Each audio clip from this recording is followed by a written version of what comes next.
You can easily obtain all of the clustered results by clicking this icon.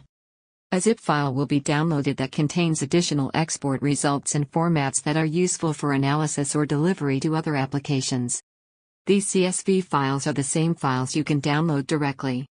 The JSON files contain the same information but in a different format. The primary and secondary match files contain the calculated similar part relationships which can be easily loaded into your e-commerce systems or product catalogs. These files contain the product-to-product recommendations that resulted from your goal definition. The primary and secondary CSV files contain your unique items and the clustering groups they are connected to. This pair of relationships can be used as an index to quickly look up similar items based on a selected item in an e-commerce platform or a product catalog system. Using these relationships, a simple query can be made to quickly retrieve which items should be shown to a customer or end user.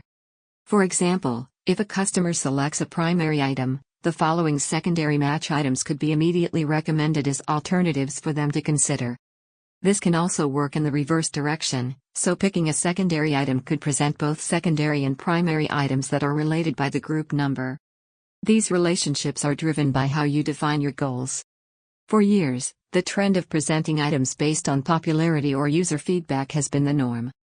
With SimilarParts.ai, if your goal is to find around profitability, or better customer value, then the recommended items will always show relevant content that is in your best interest to promote or sell. We look forward to your business. Thanks for watching.